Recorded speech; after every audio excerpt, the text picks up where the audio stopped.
1 in 3.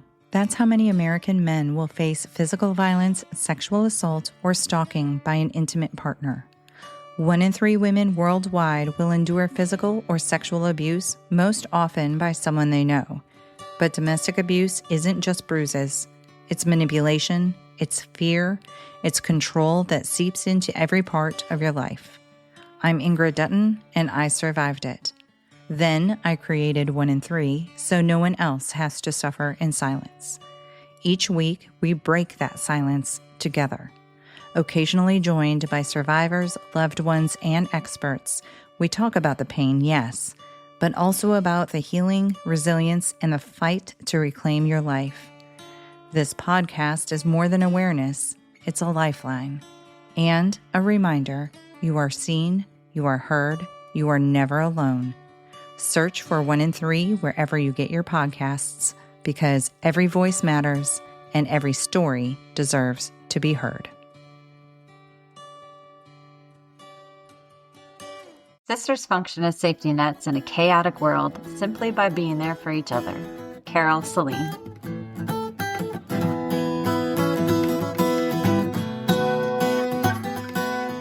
Well, hello and welcome back. Hiya, sister. Hiya, sister. And those, well, maybe no one's listening anymore. Okay. So welcome back. Welcome back. Welcome to Happy... What? What? I was typing... I don't know what I was typing in. I started typing in happy. And I said it out loud. That makes no sense. Did you mean to be tapping happy? No. Tap it in. I was looking up Sister's Day because I was going to mention what day that actually was. Oh, yes. That's Sunday, August 3rd. This is coming out. Obviously, you know it's not Sunday, August 3rd as you're listening. Uh-huh. But we decided to make our comeback around Sister's Day. Sisters. So you're welcome. Mm-hmm. And welcome. And thank you. Okay. Let's not drag this out. Nobody wants to listen to this too much. Okay. And Jessica has a story for us. Yes, yes, I do. It is kind of sad and kind of not sad. This is what Jessica does. In case you need a reminder, Jessica cries. I'm not going to cry this time. And if she's not crying, she wants all of the rest of us to cry. And it doesn't happen. So this is a story that I had never heard of, though, of a pair of quintuplets from Canada, which were all the rage. That's weird to say.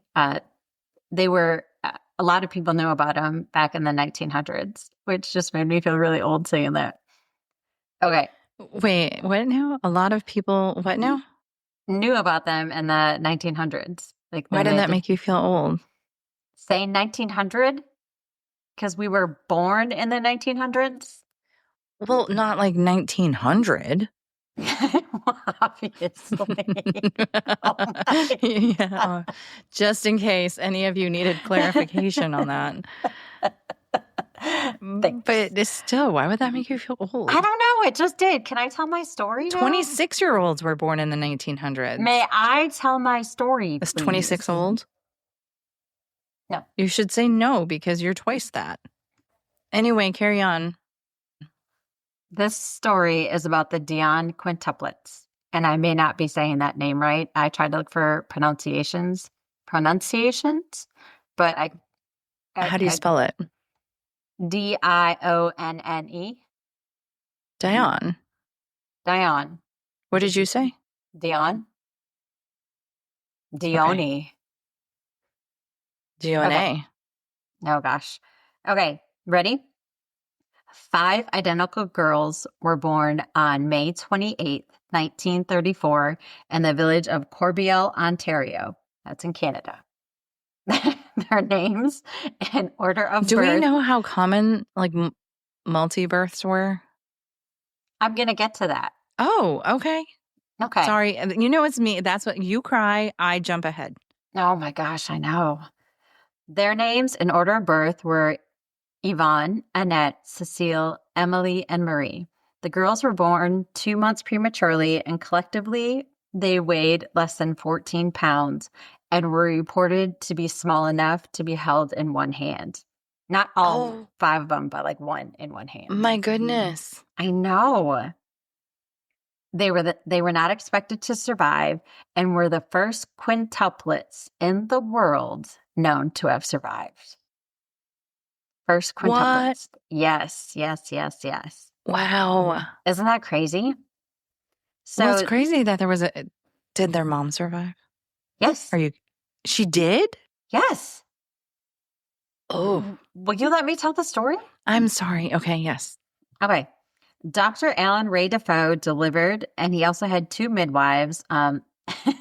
It was just listed as Aunt Donalda, so I don't know her last name. It's just Aunt Donalda. Aunt Donalda.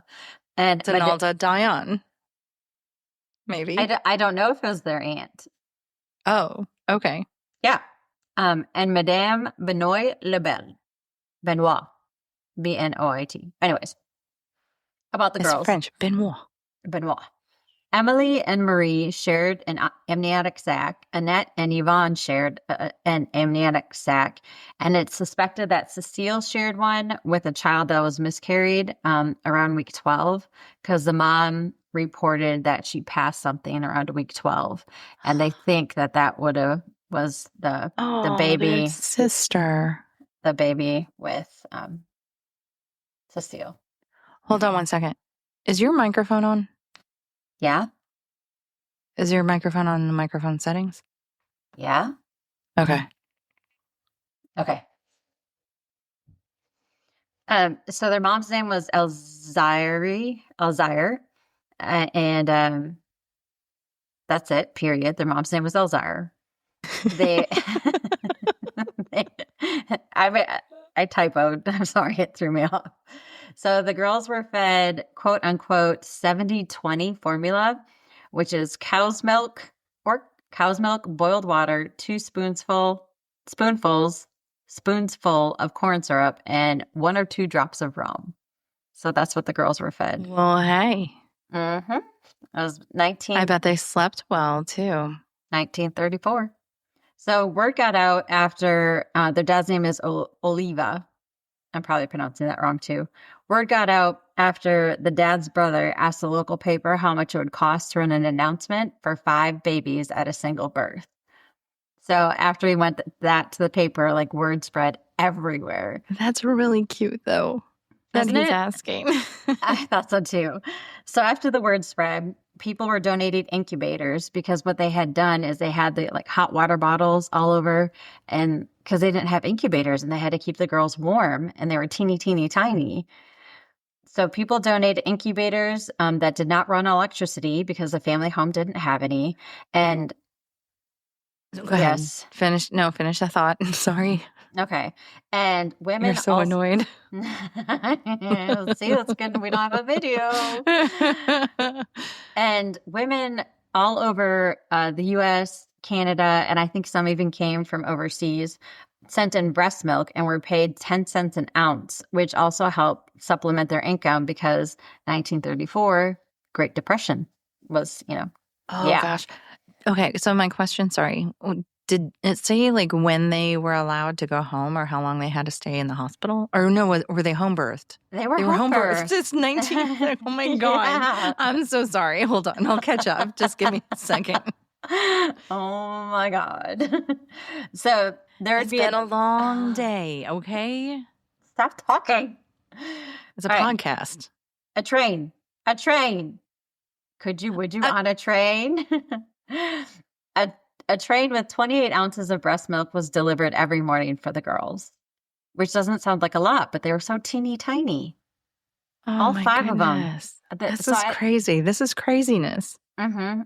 So they actually went down and broke down. They didn't have estimates, or they only had estimates for how much each girl weighed because they didn't keep track of that. But I mean, 5 girls, less than 14 pounds. That's less than 3 pounds.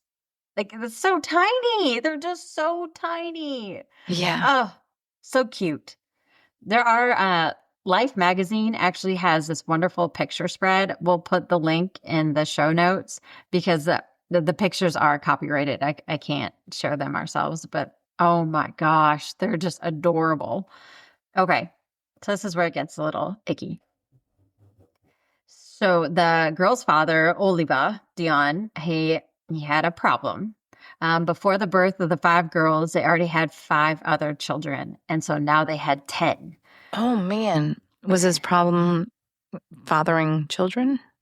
Obviously, that was not his problem. No, I mean with like other people. Oh, no, it was all him and his wife. Oh, okay. Yeah. So it was because it was in the middle of the Great Depression, and now they have 10 kids to raise. Oh, my gosh. Yes, it's just crazy. So he was worried about the medical bills, the childcare costs, food, just taking care of everyone. So he wasn't worried about that when he was feeling frisky. Now, was he 6 times? Even when she was pregnant, they didn't expect that there was 5. They thought maybe that she was carrying twins. But because they're so tiny. Yeah, they did not expect that there was 5 babies. And they were the first ones ever. So who would ever think that? Well, they were the first ones ever to survive. They weren't the first ones ever. Yeah, I really should just mute myself. I'm not smart tonight. For the love of baby Moses, I hope you do.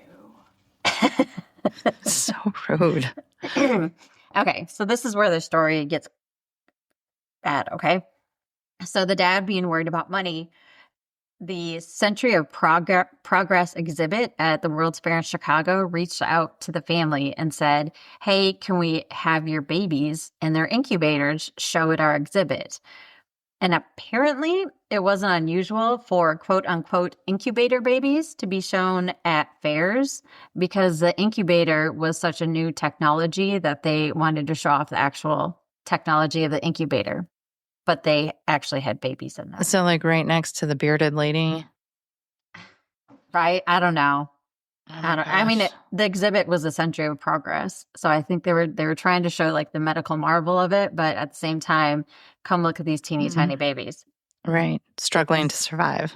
Yeah, exactly. And traveling all the way from Canada to Chicago. Oh, come on.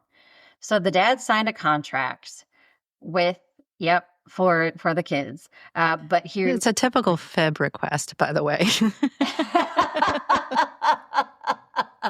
Let me see your babies. Oh, Chicago. So he signed the contract, but he revoked it a couple days later. However, this caused some controversy because the Red Cross was now concerned of, are these parents going to exploit these kids? We want to make sure to help them out. And because they were 5 quintuplets. I almost said 5 quintuplets. And because they were the first quintuplets. My smartness is rubbing off on you. They were a big deal. So the Red Cross stepped in, and the Red Cross said, hey, we will take care of your kids for 2 years. We'll pay for all the medical costs. And they also want to protect them from this contract. So the parents agreed because of the mounting medical costs and, their financial status to let the Red Cross take over ownership, guardianship. I'm so sorry. Like, are they taking them somewhere or where are they going? I'm going to get to that. Okay. Oh my gosh. Okay. So that was in 1934. So this is when the girls were so young. In February of 1935. So they're not even a year old yet. The parents went to Chicago as a quote unquote parents of the world famous babies because these babies were absolutely world famous. And they started making stage appearances.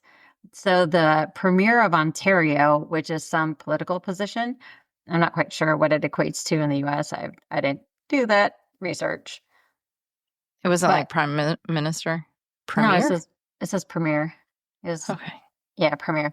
He used this trip to extend the guardianship, and then he passed a law called the Dionne Quintuplets Act of 1935. So the act is named after the quintuplets. Not very specific. I know, right? How many kids can we apply this to? So the act actually made the girls wards of the crown until they were 18. What? Yes. And there was a But, board of mm, it, but in a way, like it would make sure that they're taken care of. it would. Okay. It w- but I mean, is that a good enough reason to take away guardianship from parents? I don't know. It's very controversial. Okay, so there was actually a board of guardians, and on the board of guardians, it was the doctor who delivered them, Dr. Defoe. There was a judge. His name was Joseph Vallon, the minister of welfare at the moment, who was David Kroll. And then I saw conflicting information. One said that it was the girl's grandpa that that was on the board. And then the other one said that it was actually the dad that was also part of the board. But so But a I think family member nonetheless. yeah, so I think it was a grandpa until he may have passed away and then the dad took over. I don't know. It's just, I couldn't get a straight answer. There's just too many back and forth with it. I did find that the dad actually didn't partake much into the board matters, supposedly because he felt his vote wouldn't matter, and also to like dispute the fact that the crown had guardianship of its children. So the board met once a month and they had full control over all business matters for the girls, which meant caring for them, managing their money, creating contracts, which were done of movies and commercials. Oh, I was just about to ask what contracts. And the government actually created a tourist industry around the girls. Yes. And then the government gets all the money. Well, it's supposed to go into a trust fund. Okay. And this trust fund is supposed to be just for the girls, and it's supposed to be for them when they grow up, and that the money that is used to take care of them is supposed to come from the Red Cross and the government already. Okay. Okay. So the kids were born on a farmhouse, and across the street from the farmhouse, they actually built the Defoe Hospital and Nursery where the girls lived. So it was across from their farmhouse. See, a hospital. Yes. But they moved there in 1934. It was dubbed Quintland eventually. Oh my gosh. Did they have like just vendors and stuff? Stop and listen. Just stop and listen. Okay. Okay, so they moved in. Food trucks. They didn't have food trucks back then. I know. Farmers market, maybe? But they actually probably really did have farmers markets. Probably. So they moved there in 1934 when the Red Cross decided to take over. And the girls lived there until they were 9 years old. It had a pool and an outdoor playground. But it was surrounded by a viewing area for the public, which had one-way screens to minimize noise and distractions. So they're like an exhibit.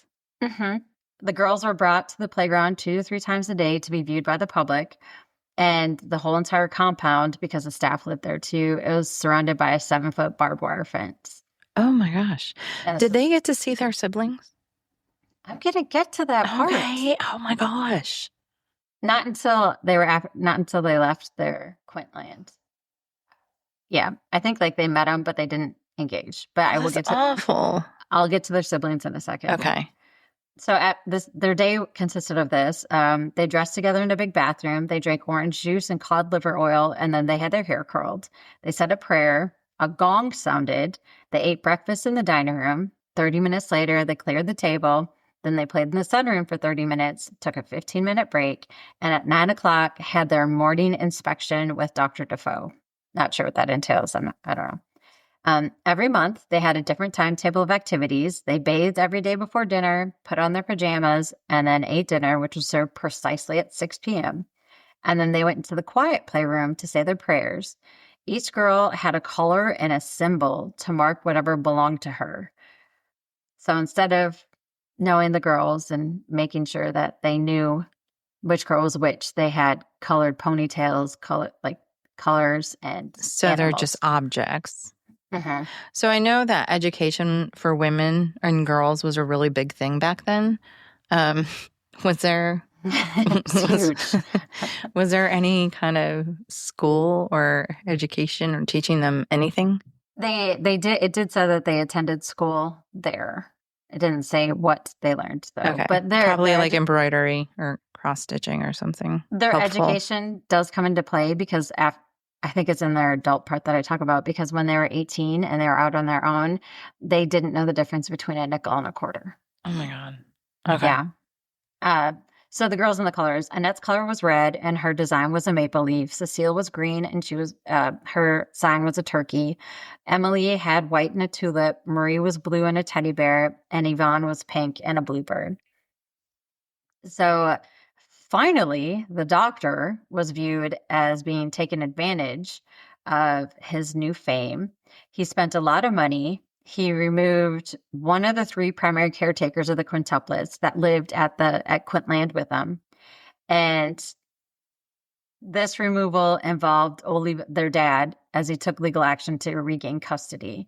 So the general public did not know that the doctor profited $182,466 in 1943. What? Which is the equivalent of over $3 million in 2023. Oh my God. Yeah, he profited over $3 million off these babies.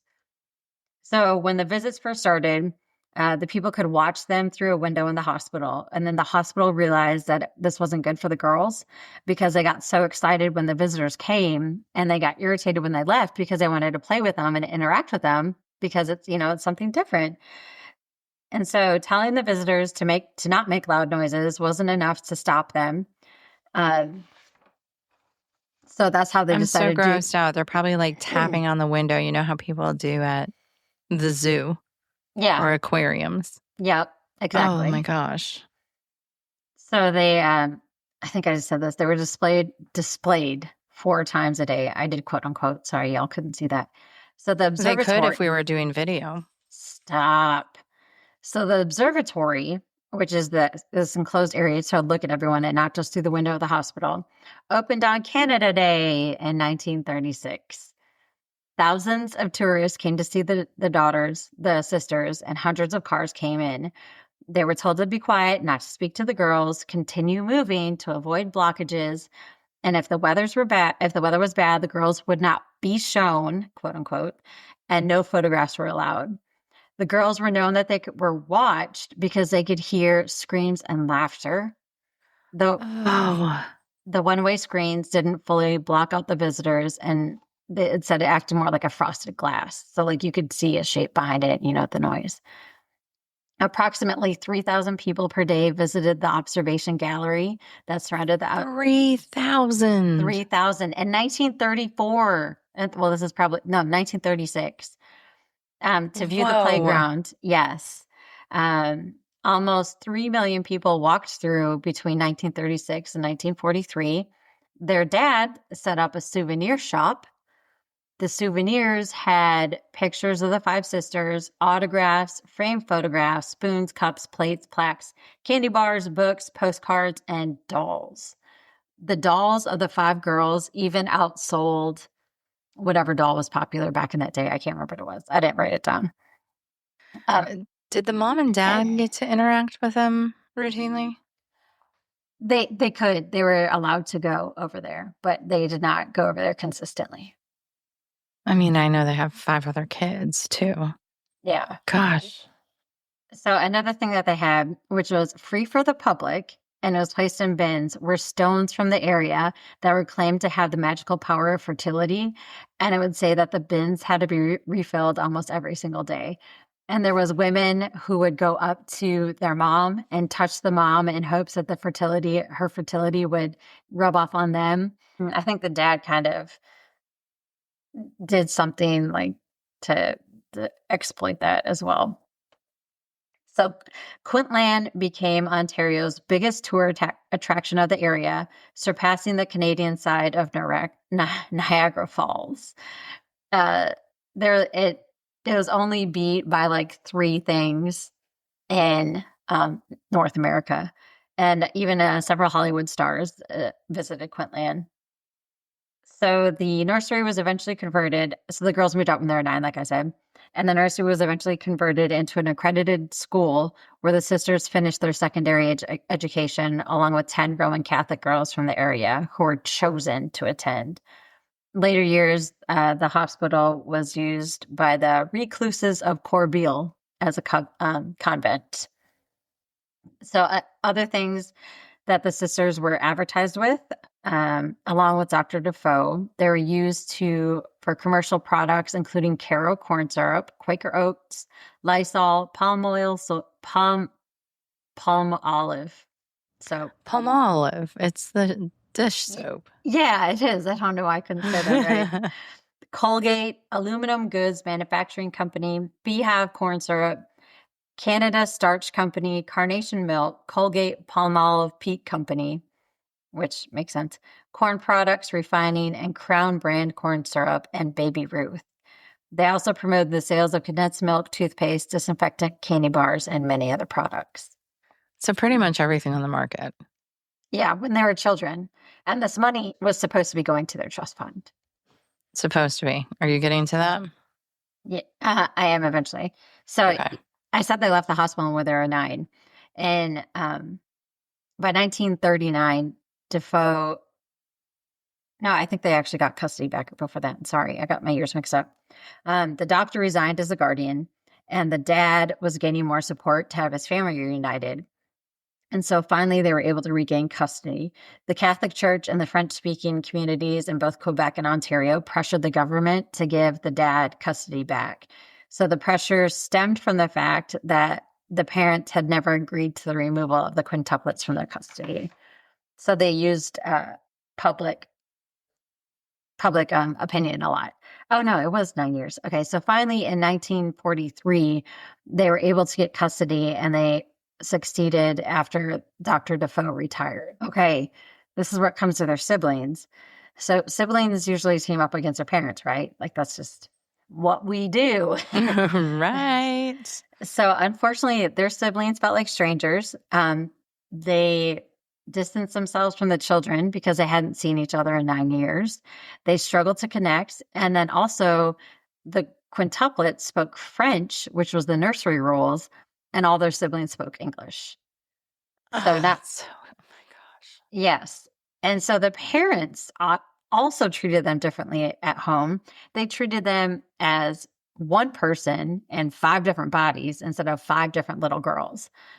And yes, they often lectured them about the trouble they were causing the family by just existing.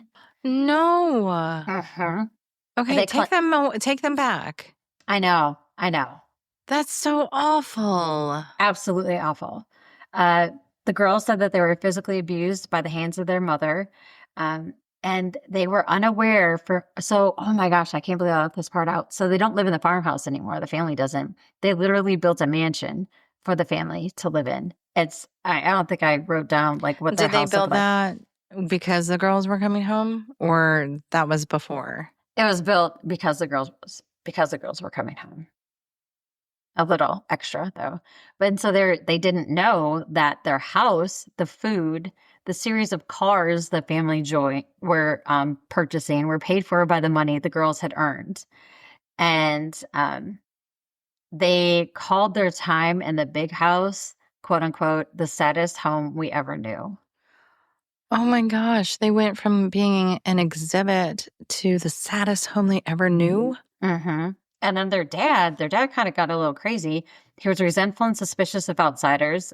He said because he lost custody of the girls. And so in 1995, the 3 surviving sisters at that time reported that their dad had sexually abused them during their teenage years. You could see one of the daughters that would constantly wear a turtleneck, and she said that she dressed to be as modest as possible and not show parts of her body. Wait, how old were they at this time? Well, Yvonne told a story about when she was 13. She felt pressured to undress in front of her dad. Her dad rubbed this liniment all over her. And then he told Emily that he was going to have to apply it to her too. They didn't like going on car rides with their dad and felt the need to dress extra conservatively on these car rides. During the car rides, the girls were squished up front with their dad as the back seats were out. And he allegedly French kissed them and put his fingers down their blouses. Oh my God. Yeah. Ugh. Yeah. Just awful, awful, awful, awful. So when they turned 18, they all decided that they wanted to get out of the house. And I think, I don't have that part. I think it was Emily that decided to leave first. I can't remember, but one decided to leave first, and slowly the rest of them followed. 3 of them got married and had children. One of them joined a convent, and then the other one, I think she became a librarian. So the money in their trust fund decreased through spending on marriage, houses, child support, and divorce. The ones that got married also got divorced. It was discovered that their trust fund contained less money than what was made from advertisements and photographs. And instead of the government paying for research, food, and travel expenses for photographers and filmmakers, the payment came from the Quintuplets Trust Fund. The government did that. Mm-hmm. Oh, well, you knew that was going to happen. Yes. The girls were able to go against the government, and the government responded like, hey, we'll give you $2,000 a month. And there was a huge uproar of like, how is that even fair? $2,000 a month, because the girls were living on $734 a month, living all together. And so finally, with the public opinion up in arms, I think they settled on $4 million for the girls to have from the government. So 4 million split between 5 when the doctor made 3 million? Yeah. Okay. So one of the great things about being identical quintuplets is that they always have their sisters by their side, no matter what. When they moved to Montreal, Yvonne and Cecile went to nursing school together, and Annette and Marie became roommates at the university. And so Emily went to the convent. Emily died at age 20 as a result of a seizure. She had had seizures before, but she asked at the convent, she wasn't supposed to be left alone. Well, one of the sisters that was with her went to mass and left her alone. And during that, she fell over onto her pillow and suffocated. Oh my gosh. Very, very, very sad. In 1973, Marie was living alone in an apartment, and her sisters were worried about her after not hearing from her for several days. The doctor went to the home and found her in bed, and she'd been dead for a couple of days, and she had a blood clot found on her brain. How old was she? It was 1970. It was 1970, so they were born in 34. With 35, 40, late 30s. Yeah, late 30s. Yvonne was alive. I think she just passed away in like 1998. She lived for a while. Annette and Cecile still live together. Yes. As of May of this year, they are 91 years old, and they are living together outside of Montreal. You've got to be kidding me. Yeah, isn't that amazing? That is crazy. Yes, yes, yes. I love that. So, like, it's sad, but the sisters, that's why my quote was, sisters function as safety nets in a chaotic world simply by being there for each other. I love that. Yeah. It's I had never heard that story, but it was such a big deal in the 1930s. And like word got out, there was people, I was reading stories about people from Australia coming to visit them. And then there was a lady from, I think she was from Ohio, that wanted to go back and view the home because she'd always wanted to see inside the nursery because she went to go visit it when she was a little girl. And she actually got kicked out of the observatory because she was throwing a tantrum because she wanted to go in and go play with the little girls that were playing. And the monitors or however made her leave. So she went back when she was an older lady. Sweet girl. I know. Okay. So, all right. Episode 1 back on track. Sisters. Well, I mean, I don't know what episode this actually really is. But yeah, sisters. We're going to do this not every week. Heck no. Our goal is every other week. And I think we said that maybe last September when we recorded one episode and that was it. And nothing happened. We're really bad with telling time. And it feels like it's what been... we meant was every other year. We'll try to stick to it. That's our goal is every other week. So we will be back in 2 weeks. Yeah. With another sister story. Another sister situation. Another sister situation. Yes. Yes. That's what I was all right. Is that it? Bye? Oh, wait. Bees. Do we do that still? Was that annoying? I don't know. It was hard to think of stuff. It was kind of funny, but it might be annoying. Okay, I'll go first. Oh, we're doing it. Oh, no. Okay. Be a sister. Be... oh, no. Be a good parent. Oh, yeah. Yeah. Don't be taking advantage of sweet little babies. Don't be giving your money to the government. Stop paying your taxes, everybody. Stop paying your taxes. That's Jessica. I'd like to clarify that as Jessica. All right. Thanks for joining us. Thank you. And we will fumble through this again in 2 weeks. Bye. Bye. Hey guys, like Jessica said, there were only 2 quintuplets left living, Annette and Cecile. However, 2 days after we recorded this episode, on July 31st of 2025, Cecile passed away at the age of 92. Our thoughts, love, and prayers go out to the families of these amazing and incredible sisters.